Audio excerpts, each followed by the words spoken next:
Beyond Light has been one of the more mysterious expansions. Bungie has been very tight-lipped on the secrets that are apparently buried on Europa, and believe it or not, Eramis and her threatening band of dregs are not the main enemy in this DLC. She is just a campaign boss, or basically a front for what's really going on here. There's actually something a lot more dark and messed up in the Deep Stone Crypt, and that's what we're going to be summarizing in this video and explaining everything to do with the million storylines going on right now in Destiny. Honestly, it is quite a mess, but I think after watching this video, it should make a lot more sense as to why we're actually on Europa and what's in the raid. We're also going to be talking about some updates to the Traveler and the Tower, what our old friend Uldren has been up to involving the Dreadnaught and House of Kings, and also the secret event that's going to lead into Beyond Light itself. So as usual, a lot to get through inside this one. This video is sponsored by the YouTube algorithm. You can support this channel for as little as one click on the like button down below. On with the video. So there is a lot going on Europa, and it has to do with Clovis Bray, the dark secrets behind Exos, also the Exo Stranger, and even what the Vex are doing here as well. All kind of ties together pretty crazily, and Clovis Bray is one evil dude, probably one of the most messed up humans in Destiny that I've seen. Normally you have aliens being the crazy evil ones, but Clovis Bray, the person behind the company, is one strange messed up guy. So what I'm going to talk about is to do with basically context of all the events leading up to Beyond Light and the raid, and the expansion is going to make a whole lot more sense after what we're going to talk about. There aren't any direct spoilers, but it does kind of set a scene of the characters and things we're going to be seeing inside the crypt, and of course the raid, and just generally those secrets that Bungie talk about in Europa. Now all of this comes from the recently discovered journal of Clovis Bray, the man behind the mega evil space corporation. And this of course is inside the collector's edition, which is now out and available, and it's been released by Bungie officially. So as usual, is about 1,000 pages long and pretty hard to understand. So I've read through it multiple times so you guys don't have to, and I've picked out all the most interesting details that are clues as to what we're going to see. I do think it's a shame that this journal is so dense that not many people are going to end up actually reading it. If this was like a short film or something, it would genuinely turn out amazing. It's so well written. I think everyone would just get more hyped for the expansion and kind of know the context. So just like a lot of Destiny's best stories, it is unfortunately buried in walls of lore tabs and journals, but that is what YouTube videos for, I guess. So at the end of Season of the Worthy, Anna Bray and Rasputin set out to try and find the Deep Stone Crypt, and in Beyond Light they found it, and it's on Europa, and all we've ever known before is that it's just some mysterious place where the Exos are made. But Clovis Bray, of course, was trying to make Exos so he could be immortal, but he doesn't want to turn himself into an Exo until the process is perfect. He doesn't want to be an alpha tester, in his own words. His journal makes him sound basically like a super insane dictator level psychopath. He edits the DNA of his own children to make a pure bloodline, and he's obsessed with kind of bioengineering and just consciousness and all these weird experiments and trying to of course become immortal. That's his goal, and he's also trying to create a new superhuman species from his own genes. He wants to be the last common ancestor of a new human space race. It's definitely, like I said, crazy dictator psychopath stuff. So essentially he couldn't figure out how to successfully put a human mind into a robot exo body, and this is where the darkness comes in. Surprise, surprise. I covered in a video on last year's collector's edition that he had a team that found a statue and a darkness artifact on the moon that was there for a long time, and that turned the team crazy and also seems to have caused the first collapse and brought the pyramids here. And that's the thing that's actually inside the anomaly crucible map. That's what's inside the dome in the middle, but that artifact on the moon is what told him to go to Europa to try and still figure out how to become immortal and how to build the perfect exo body. So on Europa is where he found another statue from the darkness. It's been there apparently for a very, very long time, and this is what told him to build a portal to the Vex homeworld, and that is where he saw how the Vex are made and the secret source of how to create a living Vex machine. I think one of the most interesting things is that inside the Vex homeworld, they saw a blue hypergiant, which is basically a massive sun. Imagine our sun, but a zillion times bigger, and it's blue, and it fills half the sky. This place was apparently 13 billion years old and came about right after the Big Bang. And what's more interesting is that they somehow built a Dyson swarm around the blue giant to keep it alive and also get it as an energy source. Now, this is Bungie tapping into real-life science fiction, and this is something that physicists in real life actually know is possible. You can, as a super advanced civilization, build a kind of swarm, which is basically a bunch of mirrors around a star to capture its energy and harness it, and that's how you become a super species.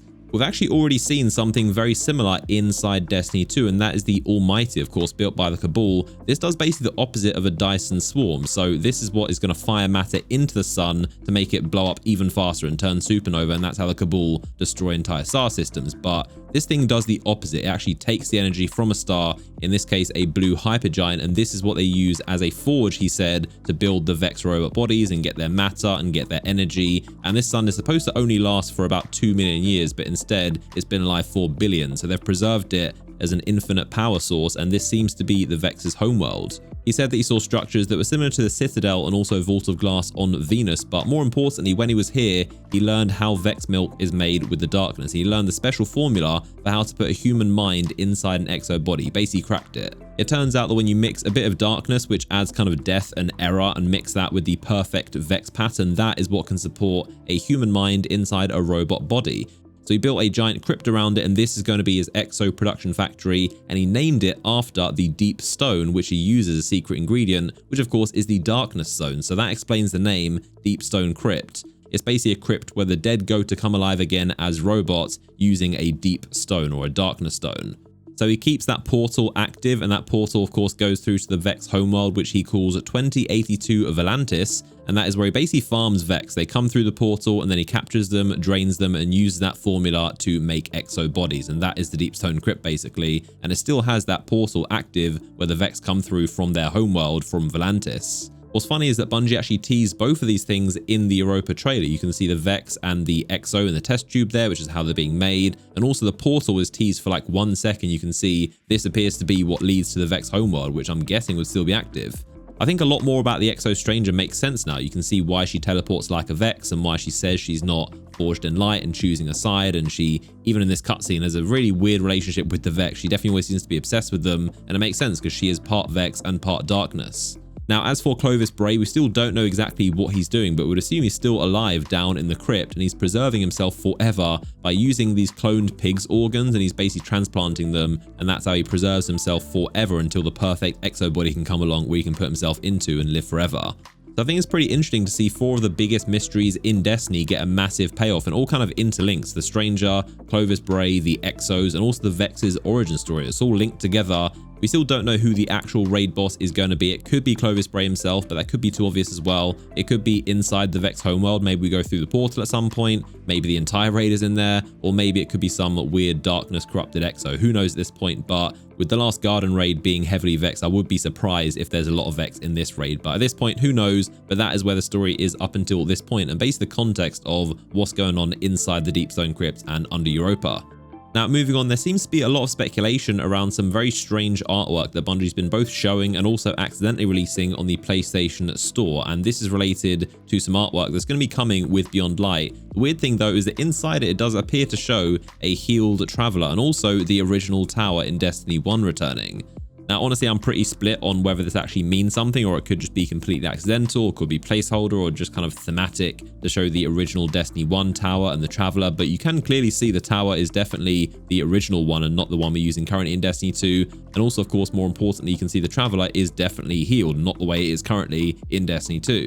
We've also seen this in the official director screen that Bungie has shown off many times, but you can see the Traveler in the middle there is definitely healed, and it is pretty strange for Bungie to be constantly using, and especially in this director screen, this different version of the Traveler. So we'll have to see what happens with that, but as for now, we don't really know whether we're going back to the old tower. I'm not sure how that would fit in with the game, but let me know down below if you think it's going to happen or whether it's just some kind of placeholder images. So moving on, let's talk about a good old friend Uldren, who's been a big plot line and kind of this teased character for the last 2 years since he died at the end of Forsaken, of course, but he is back in sort of an anticlimactic way, I'll have to be honest. They kind of just popped him up in this Vidoc, but I've been saying for a while that Bungie does seem to be turning him into the original Crow character he was in the old cut version of Destiny 1's story, and that is exactly what has happened. It's literally his name. His name is now the Crow, not Uldren, and that's what he's going by.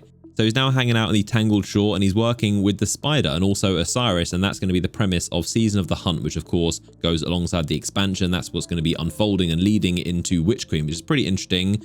It's also another callback to Uldren's original Crow character, because his job in the old story was to help you find Osiris, and his assistant was also the Exo Stranger. So it's all kind of coming together, and Bungie is definitely returning this old D1 story into the current Destiny 2 story.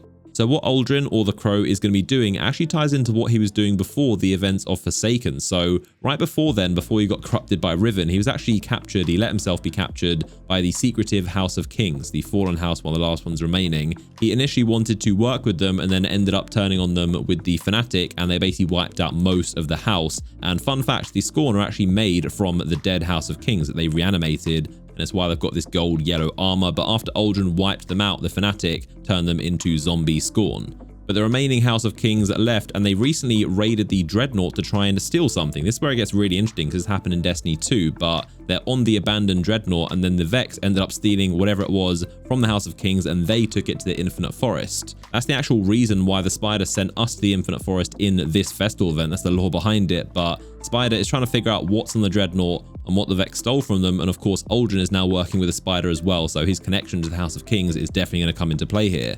Now, the Spider is also working with Osiris to try and look into Xivu Arath, and that is Oryx's third sister, who we've heard nothing from up until now, but Bungie has said they're going to start introducing her, and she's going to tie into Savathun's story, and I'm sure this is going to tie into the Dreadnaught and Oryx somehow. Whether he comes alive, that was mentioned in last year's Collector's Book, the idea of resurrecting Oryx, but I'm not sure if that will happen. But either way, there's a lot going on between the Hive, Savathun, this other sister, and of course the Dreadnaught and the House of Kings and what they're doing there. Now, this also in a weird way ties into Rasputin. If you don't know, he's basically been disabled by the pyramids, and he was turned into an engram. His consciousness transferred into an engram that Anna holds. And with Felwinter and the Exo story that we got recently, it does seem like they're going to try and put him into an Exo body like he did with Felwinter. And it's a pretty clever way of doing it, because obviously Mars is going away and Rasputin is tied there. So with Mars being deleted, now Rasputin might be an Exo that kind of walks around with us and is a friendly kind of NPC. Now, where it gets even weirder is that this yet again ties even more into that original Destiny 1 cut story, believe it or not. But you might remember that the original version had Rasputin as an Exo, and he was kidnapped by the Hive and held on the Dreadnaught. You had to go rescue him. That was the original premise in the original Destiny 1 story, and this was concept art of Rasputin as an Exo. So yet again, we might see some kind of return to this narrative if Rasputin ends up as an Exo on the Dreadnaught, which we've seen been teased. It could be that one of Oryx's sisters ends up stealing his Exo or engram body, and then we have to go rescue him on the Dreadnaught. That would be a serious callback, but it is just really funny how Bungie does seem to be splicing this original story into Destiny 2. It's only been speculation up until now, but seeing that Uldren is now literally the Crow, they are definitely returning to that story. So it's pretty funny to see it unfold. An even stranger plot twist is that Osiris is also working with Zavala, who is now friends with the Cabal somehow. I'm not sure when that happened, but friendly Cabal. They're now allies with Zavala, and I guess us by proxy, but Oryx's third sister is corrupting the Red Legion as well as the House of Kings, so we now officially have friendly Cabal, and I guess some of them are on our side, which explains the Darkness cutscene we got at the end of the interference missions. And this is basically a precursor that leads you to Beyond Light Europa, and this is saying how all the races are kind of on the same side working with the Darkness, and we're kind of all friends except for the Vex, which are kind of their own thing. So I think that is enough talking for one video. And if you're still watching to this point, then I would recommend checking out my podcast. I only recently started it. The full episodes are right here on the channel, and I've also got a separate channel for short and simple clips, which I would definitely recommend if you're not into hour-long podcasts. You can see the short form versions from the full episode. All the links are down in the description. But I've got big plans for this podcast, and I really enjoy doing it. Just another way to get you guys even more content, and you seem to be enjoying it so far. So look out for even more episodes. But as usual, if you enjoyed this video, a like rating is much appreciated. You can click on this video to watch the podcast, or this one to watch one of the clips over on the Clips channel. But I really appreciate you taking the time to watch this video, and I'll see you on the next one.